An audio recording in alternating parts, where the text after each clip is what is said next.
क्या ईश्वर हमारी परीक्षा ले रहे हैं?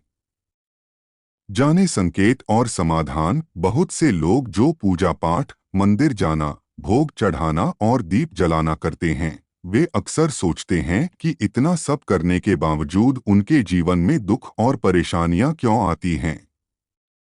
जब कठिनाइयां बढ़ती हैं, तो कई बार लोग ईश्वर से नाराज हो जाते हैं, उनका विश्वास डगमगाने लगता है और कुछ तो आस्तिक से नास्तिक तक बन जाते हैं।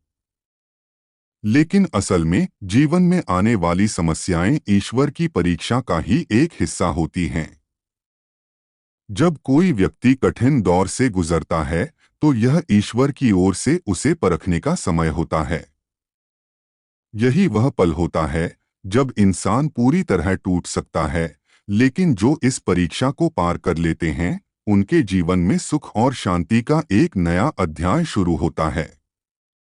आज की इस वीडियो में हम आपको उन संकेतों के बारे में बताएंगे जो दर्शाते हैं कि आपकी परीक्षा अपने अंतिम पड़ाव पर है। यह समय हार मानने का नहीं, बल्कि अपनी आस्था को मजबूत रखने का है। पहला संकेत, दुख अपने चरम पर पहुंच जाता है। जब आपकी परीक्षा अपने अंतिम चरण में होती है, तो जीवन में दुख और समस्याएं भी चरम पर पहुंच जाती हैं। ऐसा लगता है कि किस्मत पूरी तरह से साथ छोड़ चुकी है। आप महसूस करते हैं कि इससे बुरा और कुछ नहीं हो सकता। लेकिन यह ही वह आखिरी पड़ाव होता है जिसे पार करना बहुत जरूरी होता है। जब आप इसे पार कर लेते हैं, तो ईश्वर आपको सुख और शांति का आशीर्वाद देते हैं। दूसरा संकेत, जीवन में सब कुछ खोने जैसा अनुभव होता है। ईश्वर की परीक्षा के दौरान ऐसा भी समय आता है जब आपको लगता है कि सब कुछ छिन गया है। नौकरी जा सकती है, व्यापार में घाटा हो सकता है, परिवार में किसी की तबीयत बिगड़ सकती है। इन हालातों में कई लोग हार मान लेते हैं, लेकिन यही वह समय होता है जब आपको ईश्वर पर अपना विश्वास बनाए रखना चाहिए। आइए इस वीडियो में आगे जानें कि इन कठिन समयों का सामना कैसे करें और अपनी आस्था को कैसे मजबूत रखें। याद रखें, ईश्वर केवल उन्हीं की परीक्षा लेते हैं जो उनके लिए विशेष होते हैं। इसलिए घबराएं नहीं, बल्कि इस परीक्षा को जीतकर अपने जीवन में एक नई शुरुआत करें। वीडियो शुरू करने से पहले अगर आप हमारे चैनल पर नए हैं, तो इसे सब्सक्राइब जरूर करें और बेल आइकन दबाकर सभी नोटिफिकेशन चालू करें ताकि आपको आगे भी ऐसी प्रेरणादायक वीडियो मिलती रहें। आपका साथ ही हमारी प्रेरणा है। क्या आप फाइनल टेस्ट में हैं? तीसरा संकेत, जब ईश्वर पर से विश्वास उठने लगे, जब आपकी परीक्षा चरम पर होती है, तो ऐसा समय आता है जब आपके मन में भगवान के प्रति संदेह जन्म लेने लगता है। जीवन में दुख, कष्ट और परेशानियां इतनी अधिक हो जाती हैं कि आपको लगने लगता है कि भगवान कहीं हैं ही नहीं। आप सोचने लगते हैं, मैंने भगवान की इतनी भक्ति की, पूजा पाठ किया, हर परिस्थिति में उनका नाम लिया, फिर भी मेरे जीवन में इतनी तकलीफें क्यों हैं? क्या भगवान सच में मेरी प्रार्थना सुनते हैं? अगर आपके मन में ऐसे विचार आ रहे हैं, तो समझ लीजिए कि यह आपकी अंतिम परीक्षा का समय है। अब तक आपने छोटे छोटे टेस्ट दिए थे, लेकिन यह सबसे कठिन परीक्षा है जो आपको ईश्वर के करीब या फिर उनसे दूर कर सकती है। यह परीक्षा ठीक वैसी ही होती है जैसे कोई छात्र बोर्ड परीक्षा में पहुंचने के बाद घबरा जाता है और सोचता है कि अब वह हार जाएगा। लेकिन जो आखिरी क्षण तक डटा रहता है, वही पास होता है। अगर आप इस परीक्षा में हार मान लेंगे और भगवान से मुंह मोड़ लेंगे, तो आपको फिर से शुरुआत करनी होगी। लेकिन अगर आप धैर्य और श्रद्धा बनाए रखते हैं, तो आपको जीवन में अनमोल आशीर्वाद प्राप्त होंगे। चौथा संकेत, जब समाज और परिवार आपका सम्मान खो देता है। भगवान की परीक्षा सिर्फ व्यक्तिगत तकलीफों तक सीमित नहीं होती। जब आप आध्यात्मिक पथ पर आगे बढ़ते हैं, तो समाज और परिवार भी आपको परखने लगता है। आप ध्यान और साधना में लीन रहते हैं, लेकिन घर के लोग, माता पिता, पत्नी, भाई आपको उल्टा सीधा बोलने लगते हैं। वे कहते हैं, इस पूजा पाठ से कुछ नहीं होगा। यह कुछ काम नहीं करता, बस ध्यान में बैठा रहता है। रिश्तेदार ताने मारते हैं, राशन कहाँ से आएगा, इसकी चिंता नहीं। परिवार के लिए कुछ करता नहीं, बस भक्ति में लगा रहता है। यहाँ तक कि छोटे भाई बहन भी आपका मजाक उड़ाने लगते हैं और आपको लगने लगता है कि आपका कोई सम्मान नहीं बचा। आप सोचने लगते हैं, भगवान मैं इस घर में क्यों हूँ? मेरे जीवन का कोई अर्थ है भी या नहीं?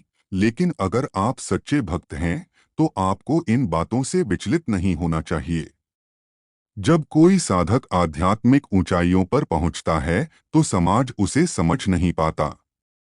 यही वजह है कि हर महान संत को अपने जीवन में समाज की उपेक्षा झेलनी पड़ी है। अगर आपके साथ ऐसा हो रहा है तो घबराएं नहीं। यह ईश्वर की परीक्षा का ही एक हिस्सा है। पांचवा संकेत, जब सांसारिक सुख महत्वहीन लगने लगे, भगवान की परीक्षा का अगला स्तर तब आता है जब आपका मन भौतिक चीजों से हटने लगता है। पहले जो चीजें आपको आनंद देती थीं, स्वादिष्ट भोजन, सुंदर वस्त्र, धन संपत्ति, अब वे आपको आकर्षित नहीं करती। आप देखते हैं कि दुनिया इन चीजों के पीछे भाग रही है, लेकिन आपका मन अब सिर्फ भगवान की ओर केंद्रित हो गया है। अब आपकी पूजा, ध्यान और साधना किसी सांसारिक लाभ के लिए नहीं रहती। आपका एकमात्र लक्ष्य भगवान को पाना बन जाता है। लेकिन यही वह समय होता है जब कई भक्त थक जाते हैं। वे सोचते हैं, अब बहुत हो गया, मैं अब और ध्यान नहीं कर सकता। न मैं धूप दीप जलाऊंगा, न पूजा करूंगा। अगर आपके मन में यह विचार आया तो समझ लें कि आप अपनी परीक्षा में असफल हो रहे हैं। यही असली परीक्षा है। इस कठिन समय में आपको अपनी भक्ति नहीं छोड़नी चाहिए। यही वह निर्णायक पल है जब आपको सबसे अधिक श्रद्धा और धैर्य रखने की जरूरत होती है, क्योंकि इसके बाद ही भगवान की कृपा आपके जीवन में प्रकट होगी। भगवान हमें तभी परखते हैं जब वे हमें किसी बड़ी उपलब्धि के लिए तैयार कर रहे होते हैं। अगर आप इन परीक्षाओं को धैर्यपूर्वक पार कर लेते हैं तो आपका जीवन एक नए और ऊंचे आध्यात्मिक स्तर पर पहुंच जाता है।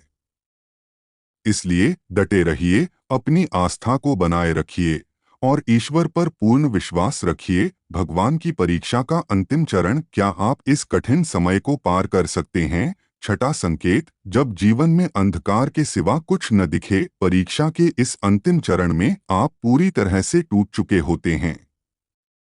ऐसा लगता है जैसे चारों ओर बस अंधकार ही अंधकार है।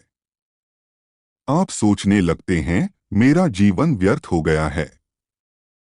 न कोई मुझसे प्रसन्न है, न ही मुझे ईश्वर की अनुभूति हो रही है। मेरे सारे प्रयास असफल हो रहे हैं।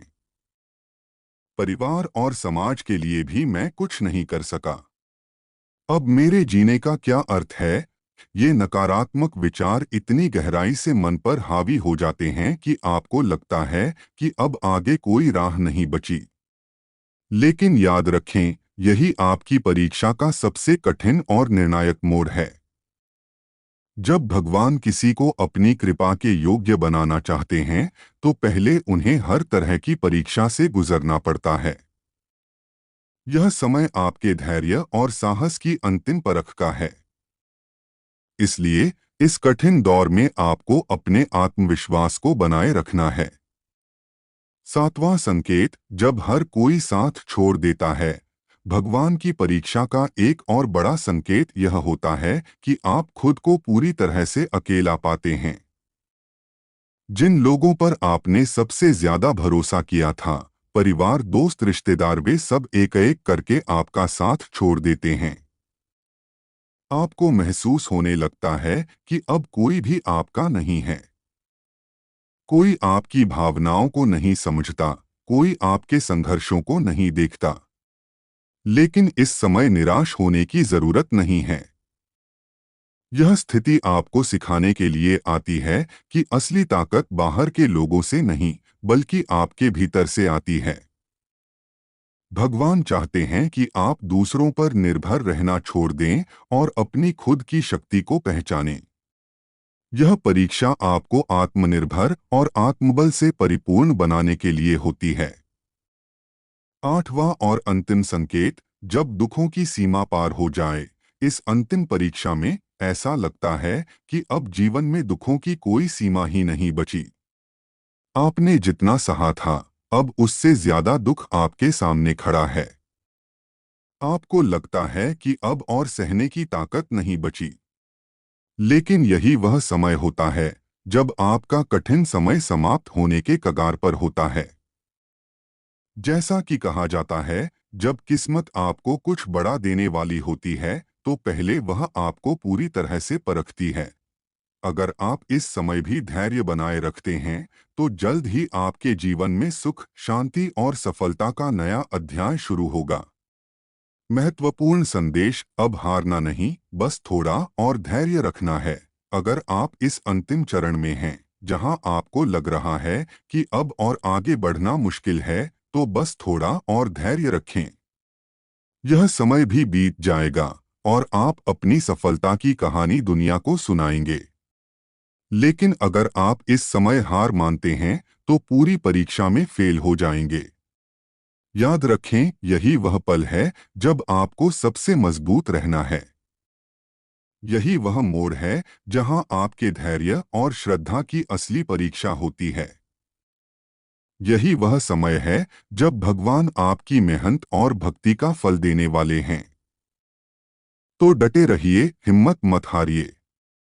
बहुत जल्द आपकी भक्ति और तपस्या का फल मिलेगा और ईश्वर की कृपा आपके जीवन में उजाला भर देगी।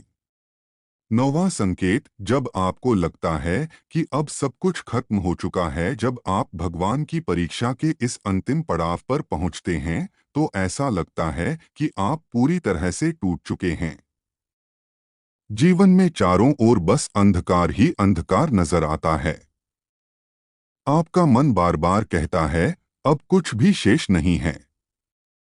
न कोई मेरा अपना है, न कोई मुझसे प्रसन्न है। न मेरे प्रयास सफल हो रहे हैं, न ही मुझे भगवान की अनुभूति हो रही है। आपको लगने लगता है कि आपकी साधना, आपका परिश्रम, आपकी भक्ति सब व्यर्थ चला गया है। लेकिन याद रखें, यह आपकी परीक्षा का सबसे कठिन और निर्णायक पड़ाव है। जब भगवान किसी को अपनी कृपा के योग्य बनाना चाहते हैं, तो वे उसे पहले हर संभव परीक्षा से गुजारते हैं। यह परीक्षा क्यों होती है? भगवान आपकी धैर्य, आस्था और साहस की अंतिम परीक्षा लेते हैं। जब कोई साधक इस कठिन समय को पार कर लेता है, तभी वह सच्चे अर्थों में ईश्वर के सानिध्य में पहुंचता है। यह समय आपके आत्मविश्वास और आंतरिक शक्ति को जागृत करने के लिए आता है। कठिनाइयों से लड़कर ही आत्मा सशक्त होती है और भक्ति पूर्ण होती है। अकेलेपन का एहसास, जब सभी साथ छोड़ देते हैं, इस समय आप खुद को बिल्कुल अकेला पाते हैं। वह लोग जिन पर आपने सबसे अधिक भरोसा किया था, दोस्त, रिश्तेदार, परिवार के सदस्य, वे सभी आपका साथ छोड़ देते हैं। कोई आपको समझने की कोशिश नहीं करता। आपको ऐसा लग सकता है कि अब किसी से कोई उम्मीद करना व्यर्थ है। लेकिन यह केवल एक परीक्षा है। ईश्वर आपको यह सिखाना चाहते हैं कि आप दूसरों पर निर्भर रहना छोड़ दें और अपनी आंतरिक शक्ति को पहचानें। धैर्य और हिम्मत बनाए रखें। यह समय भी बीत जाएगा। अगर आप इस अंतिम परीक्षा तक पहुंच गए हैं, तो समझ लें कि अब सफलता और सुख आपसे दूर नहीं हैं। जैसा कि कहा जाता है, जब नियति आपको कुछ बड़ा देने वाली होती है, तो पहले वह आपको पूरी तरह आजमाती है। बस आपको अभी थोड़ा और धैर्य रखना है। यह कठिन समय जल्दी ही समाप्त हो जाएगा और कुछ दिनों बाद आप खुद अपनी सफलता और भगवान के आशीर्वाद की कहानी दुनिया को सुनाएंगे। महत्वपूर्ण संदेश: अब हारना नहीं, बस थोड़ा और सहन करना है। अगर आप भगवान की परीक्षा में पास होना चाहते हैं तो इस अंतिम चरण को पार करना ही होगा। यह आपकी आत्मा को मजबूत करने और आपको जीवन में एक नई दिशा देने के लिए है। इसलिए धैर्य और आस्था बनाए रखें। यह समय भी बीत जाएगा और सुख, शांति और ईश्वर की कृपा आपके जीवन में दस्तक देंगे। यदि आपके कुछ सवाल हैं या आपकी कोई जिज्ञासा है तो आप हमें कमेंट में लिख सकते हैं। हम आपके सवालों का उत्तर एक वीडियो के माध्यम से देंगे। आपका जीवन सुख, समृद्धि और आनंद से भर जाएगा। इस चर्चा को यहीं विराम देते हुए हम आपसे अनुरोध करते हैं कि यदि आपको यह वीडियो पसंद आया हो तो इसे लाइक करें, अपने परिवार और मित्रों के साथ शेयर करें और हमारे चैनल को सब्सक्राइब करना न भूलें। अपने अनुभव नीचे कमेंट सेक्शन में जरूर साझा करें। साथ ही मन से ओम नमः शिवाय और हर हर महादेव लिखना न भूलें। यदि आपको कोई विशेष अनुभव या संकेत मिला हो या आपके मन में कोई प्रश्न हो तो हमें जरूर बताएं। आप सभी को ढेर सारी शुभकामनाएं। हमेशा सकारात्मक रहें और अपनी आत्मा की दिव्य ऊर्जा से अपने जीवन को सुंदर बनाएं। अगले वीडियो में फिर मिलेंगे। तब तक ध्यान रखें और एक आध्यात्मिक और सार्थक जीवन जिएं। ओम नमः शिवाय। हर हर महादेव। धन्यवाद।